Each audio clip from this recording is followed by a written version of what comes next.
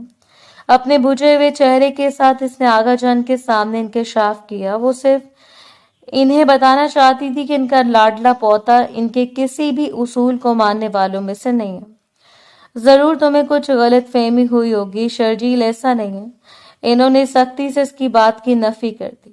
میں نے خود انہیں لڑکیوں سے باتیں کرتے ہوئے سنا ہے، سگریٹ پیتے ہوئے دیکھا، اور کتنی وضاحتیں چاہیے آپ کو؟ کیا مجھے لاچار سمجھتے ہوئے میری زندگی برباد کرنا چاہتے ہیں؟ اس بار وہ بولی تو لہجے میں آنسو کی آمیزش تھی، جبکہ آغا جان حیران و پریشان اس کا چہرہ دیکھتے رہ گئے۔ میری جانب سے صاف انکار ہے آغا جان، میں کم از کم اس شخص کے ساتھ اپنی زندگی برباد نہیں کر سکتی۔ اور تبھی دروازہ کھلا، وہ بے اختیار اچھل پڑی۔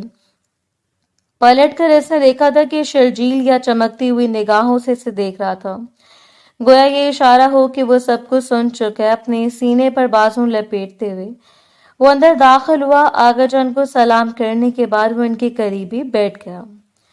ضرور تمہیں کوئی غلط فہمی ہوئی ہے روشنائی، بغیر کسی بھی ثبوت کے تم کم از کم کسی کے کردار پر ایسا الزام نہیں لگا سکتی۔ وہ کچھ اس انداز سے بات کر رہا تھا کہ وہ نہ چاہتے ہوئے بھی شرمندہ ہو گئی۔ آغا جان اور باقی گھر والوں کے سامنے اس کے منہ پر چڑھا ہوا خول اتنا دل فریب تھا کہ دیکھنے والا اس کی قسمت پر رشک کرتا رہتا۔ تائی کو اس رشتے سے کیا مسئلہ ہو سکتا تھا؟ ایک تو انہیں مفت کی نوکر میسر آ رہی تھی، ان کا بیٹا باہر جو بھی گل کھلاتا رہا، اتنی جرت نہیں تھی کہ وہ اس کے خلاف بات کرتی، اور دوسرا حویلی میں جو بھی حصہ تھا وہ باہر جانے کے بجائے پلٹ کر ان کے بیٹے کے پاس ہی آتا۔ یہ دوا ایسے مقاصد تھے جنہوں نے اس کے رشتے کے لیے ان کی زبان کو بند کر دیا، ورنہ کہاں شرجیل خان اور کہاں وہ لڑکی جو انہیں ایک آنکھ نہیں بھاتی۔ بیٹا، میں نے روشانے کو سمجھایا ہے، ضرور اس سے کوئی غلط فہمی ہوئی ہوگی۔ آغا جان کو بھی اندازہ ہو گیا کہ وہ ساری باتوں کو سن چکا ہے، اس لیے ان باتوں کا اثر زائل کرنا چاہا۔ آغا جان، اگر اس رشتے میں روشانے کی رضامندی شامل نہیں ہے تو آپ پلیز زبردستی مت کیجیے گا۔ اس نے مزید یہاں بیٹھنے سے اجتناب کیا۔ آغا جان کو شبہ خیر کہتے ہوئے وہ ان کے کمرے سے باہر چلی گئی۔ عجیب سی افسردگی اس کے ارد گرد پھیل گئی تھی۔ ابھی سیڑھیاں چڑھتے ہوئے وہ اپنے کمرے کی جانب مڑنے لگی تھی کہ کسی نے اسے کمر سے دبوچ کر اپنے قریب کیا، اور اس سے پہلے کہ وہ چیخ پڑتی، مقابل نے اپنا سخت ہاتھ اس کے لبوں پر جما کر اس کی چیخ کا گلا گھونٹ دیا۔ دہشت زدہ آنکھوں سے وہ خود پر جھکے ہوئے شخص کو دیکھ رہی تھی۔ خبردار، اگر تمہاری آواز نکلی تو۔ وہ اس پر مسلط ہوا جا رہا تھا۔ تیز خوشبو اس کے نتنوں سے ٹکرا کر اس پر حاوی ہوتی جا رہی تھی۔ کیا ضرورت ہے میرے ہاتھوں مرنے کی؟ غراتے ہوئے وہ اسے خوفزدہ کر رہا تھا۔ میں نے کچھ بھی نہیں کیا، پلیز مجھے جانے دیں۔ روتی ہوئی آواز میں وہ بولی تو آنسو بھری آنکھوں سے آنسو ٹوٹ کر رخساروں پر بہہ نکلے۔ تمہیں لگتا ہے کہ میں تمہیں اتنی آسانی سے جانے دوں گا؟ آغا جان کے سامنے میری شکایتیں لگا رہی تھی تم، اور تمہاری اتنی جرت کہ تم مجھ سے شادی کرنے سے انکار کرو۔ اوقات کیا ہے تمہاری؟ اس بار اسے گھما کر اس کی پشت کو لگاتے ہوئے وہ اس کے بازوں کو مروڑے کھڑا تھا۔ اس کا دل چاہا کہ وہ چیخ چیخ کر سارے جہاں کو اکٹھا کر لے۔ میں نے کہا میرا ہاتھ چھوڑیں شرجیل، خدا کا واسطہ آپ کو۔ حالانکہ وہ عمر میں اس سے کئی سال چھوٹی تھی۔ شرجیل کو ہمیشہ بھائی کہا کرتی، لیکن اس نے خود ہی منع کیا۔ خبردار، اگر میں نے تمہارے منہ سے اپنے لیے بھائی سنا تو نہ جانے وہ شخص کس مٹی کا بنا ہوا تھا۔ اس نرم نفیس سی لڑکی پر اپنی پہرہ داری بٹھا کر اسے زندگی سے مایوس کرنا چاہتا تھا، اسے ایسی قید مسلسل میں رکھنا چاہتا تھا جہاں اس کا دم گھٹتا رہے۔ پالوں سے دبوچ کر اس کا منہ پر اٹھاتے ہوئے وہ اس کی گردن پر جھکا اور وہ سسک کر رہ گئی۔ شرجیل کے لب اس کی گردن پر جمے اور اپنے ہاتھوں کو پھڑپڑاتے ہوئے وہ مسلسل آزادی کے لیے تڑپ رہی تھی، لیکن اپنے لبوں کو دبا کر وہ اس کی گردن پر نشان بناتا جا رہا تھا۔ مٹھی میں دبوچی ہوئی بالوں کا درد، عزت نفس چھن جانے کا درد، کیا کیا اس کی آنکھوں میں موجود نہیں تھا؟ کیوں ہر بار مجھے میری نظروں میں گرا دیتے ہیں؟ خدا کا واسطہ پیچھا چھوڑ دے میرا۔ ان دونوں ہاتھوں کو جوڑ کر ماتھے سے لگاتے ہوئے اس نے روتے ہوئے ہار مان لی۔